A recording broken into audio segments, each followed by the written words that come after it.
It's Nightgap at the Grateful Fed with Casey Easton. Every Thursday night at the Grateful Fed. Awe-inspiring guests and some we just make fun of. Hello everybody and welcome to Grateful Fed. This is Nightcap. My name is Casey Easton. And the producers of the show wanted me to do a monologue, so I said, what about? And they said, news. And I said, no. So last week's show that we shot, we had some technical difficulties. It's something so technical that I didn't understand it, but I think actually what Richard was doing was just basically protecting me, because I watched the little commercial thing. I don't know if any of you guys saw that, but it's basically clips, like snippets of me throughout the night. And at first I'm like, blah, blah, blah. And then I'm yelling. Anybody that's been to a barbecue or anything with me knows that this is the natural progression of me over the night anyway. So then it was, the next clip was me yelling, play some fucking Scanner, and then the next one I was completely shit-canned with my eyes closed playing drums on the table. So yeah. So thank you. It was a fun story. So I'm not going to drink as much tonight, but I'm just going to try to pace myself with some gin and some beer. Ryan Relevant, shameless promotion here, isn't that right? Shameless promotion. Okay, so we've got a really, really interesting show. Tonight we've got Shannon Mason-Brown, who's going to discuss some Facebook shenanigans and some theater stuff and pump a show and promote herself and just show us how generally fucking awesome she is, which is great. Also on the show, we've got Miss Christina Rossworm, who owns Beach Bum Wine Tours. Beach Bum Tours, dude. Beach Bum Tours, dude. And basically it's day drinking legalized with a driver. It's good. But she's fucking hilarious, so it's going to be great. And then we have the magical stylings of Mr. Ryan Michael, who's won a bunch of awards, and he does what? Close-up champion of the universe. So that's going to be great. He's not here yet. He's driving in from.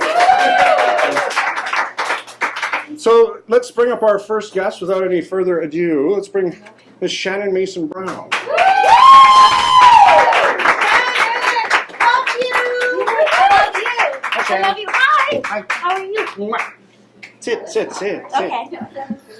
So we didn't really do a mic check, so how's it sound? I think I sound great, thanks. These questions are in order here. Mic's really low. Yeah, it's okay. Straight to things We'll up. just come down here. Okay. Act natural. So Shannon, Yeah. who are you and what do you do? Hi, my name is Shannon. And am I good? Yeah? Okay, cool. Hi. Thanks. Thank you. My name is Shannon Mason-Brown, and I am, by day, a drama teacher, and a mom and a wife, and all those fun things. But I also am co-owner of Fred's Skeleton Theater Company. Yes. Yeah. Some quality shit there.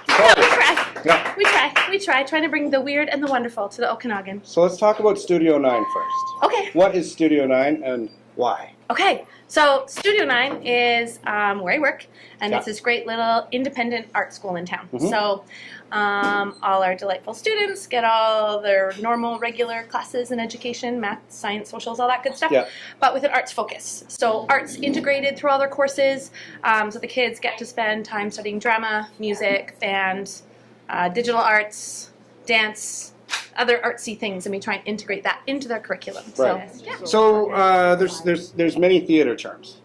I asked Rob this last week, but Richard basically didn't want me to look drunk, so cut that one. So I need to ask you this question because it's solid fucking gold. Okay.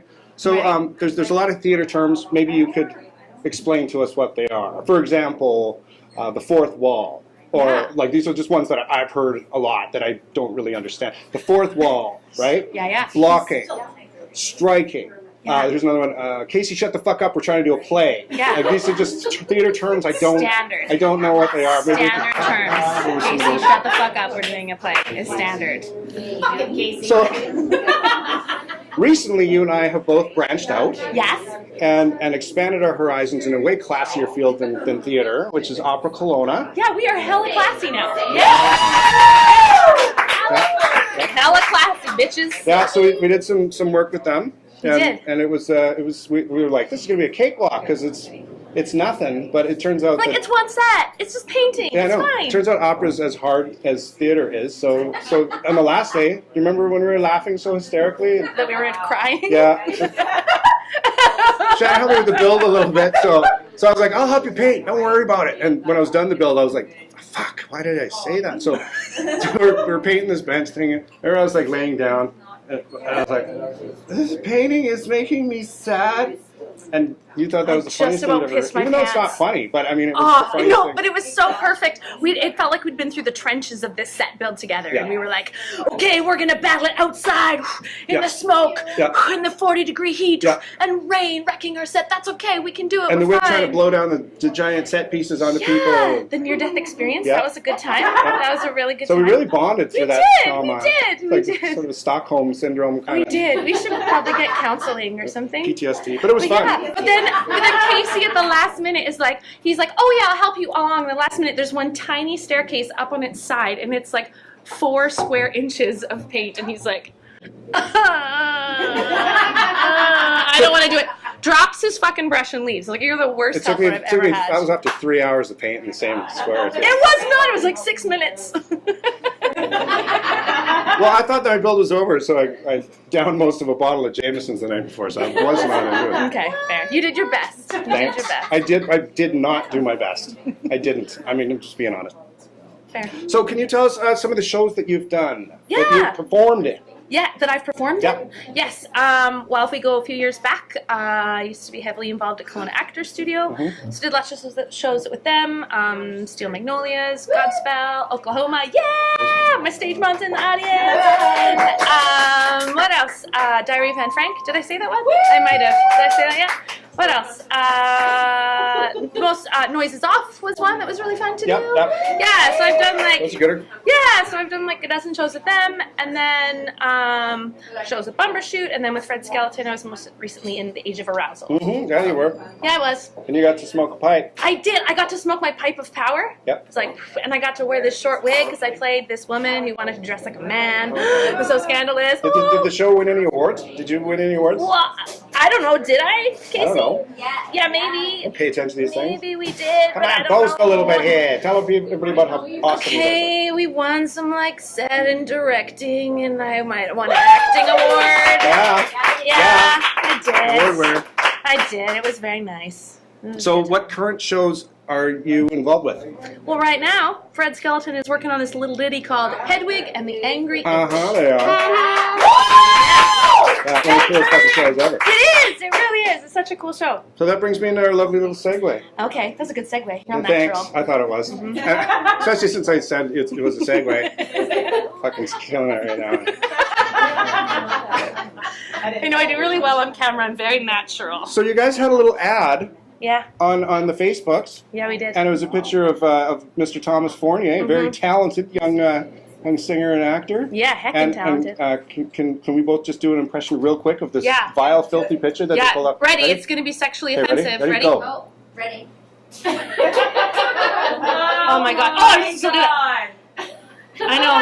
I'm sorry you guys had to see that. Yeah. I've robbed you of your innocence. I've violated your eyeballs. So, I feel like I was raped. Yeah, you pretty much were. it I'm happens. sorry. I'm sorry.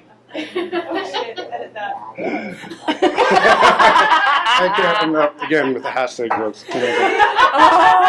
So yeah, but then you were on and Rob's been on. You guys been on the radio with legitimate fucking interviewers, I might add. But they were asking questions about. You're legit. I know. Too You've legit to done quit. too. I'm so proud of you. Thanks. Yeah, you're doing good. Thanks. Hi. But Yeah.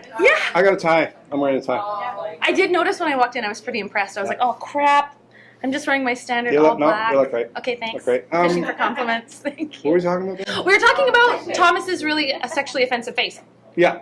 Yeah. So they pulled the ad. They said it was offensive. Yeah. You said, "What the fuck?" We paid for Yeah. an ad, and they said, Nothing. "Did they give you a suggestion or maybe how to fix the problem?" Yeah, they told us that maybe next time we could be less sexual.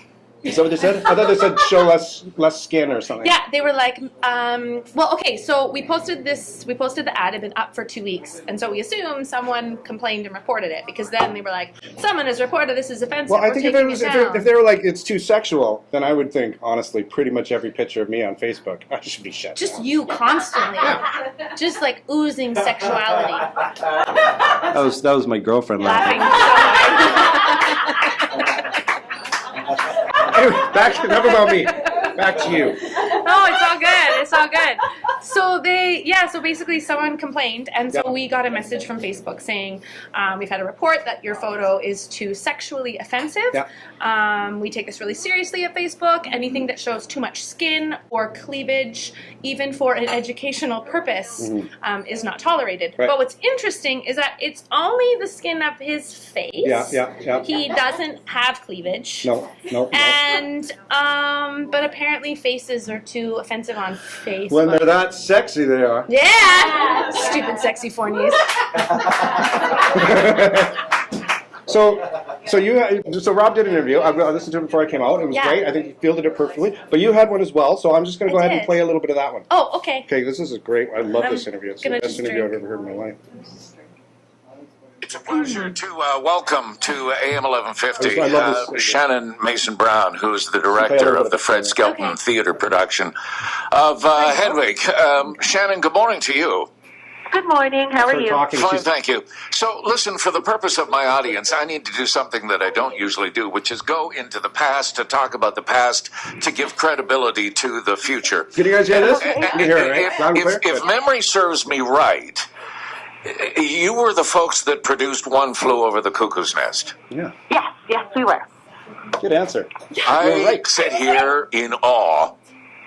I have never had a chance to interview your husband, but I went to see One Flew Over the Cuckoo's Nest last night. Full attention, please, everyone. I left the theater in regret that I hadn't been one of those who had seen it on the first night, so He's that I talking could about have come to Cuckoo's the Nest. radio You're such a and could have sung your praises and did everything I could to get people to go see this production.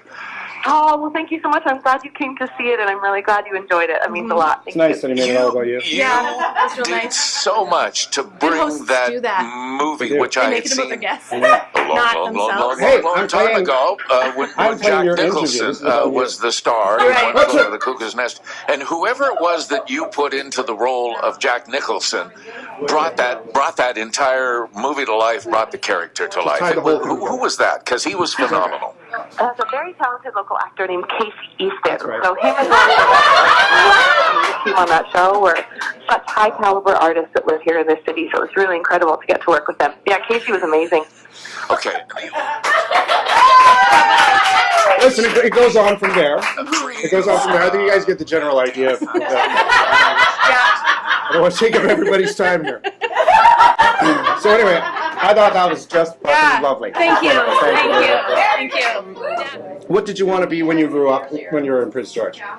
Oh man. Oh, I was so little. Oh geez. What did I want to be? Oh, I wanted to be Ariel from The Little Mermaid. Of course, who doesn't? Yeah, I have this really mean, great didn't. memory that used to be like really embarrassing to share, but I feel like I should share it now. Yes. Because it's not really actually that embarrassing. Now's the time. Well, I used to remember being a very small child, so I was in like grade 1 or 2, and I just watched The Little Mermaid like 17 times on repeat because I was VHS? obsessed with her. Be kind, please rewind. And I had this super clear memory of standing at the end of our driveway on this really breezy, cold day in Prince George, singing to all the cars as they went past. I And I was like, oh my god, they all think I'm so good. They think I'm like really Ariel right now because I had this Little Red Riding Hood cape. Yeah, that's the most people I've ever told that story Okay. to. So you more or less nailed it. Yeah, I mean, you actually, because most people, they're like, oh, I want it to be, whatever. And it's like, well, then why are you doing that shitty job that you hate? Yeah, you're right. I had my stage. It was my driveway. Yeah. The audience were the cars. Yeah. You're right. I pretty much followed my life's You calling. did. You did. I did. That's nice. Thank you, Prince George. Thank you, The Little Mermaid. All right, Prince George makes dreams come true. It's a little plug for Prince George there. Sorry about saying Prince George before. Do you do any impressions or have any hidden talents? Oh man, I can whistle real loud when I can do this kind of whistle. Can you do it? Because there's a lot of talking going on in the bar. That's what I'm talking about. Yeah. Shannon. Yeah, man, it's a gift. I'm a really talented lady. Extremely talented. And you were a great interviewee. Thank you. Especially the one you did on 11:50. Earlier when I talked about that guy, that was you. Yeah. Yeah, high five to you. I love you. Thank you. I love you too. Thanks for having me Of on course. your show. Dennis Brown, everybody. Dennis Brown.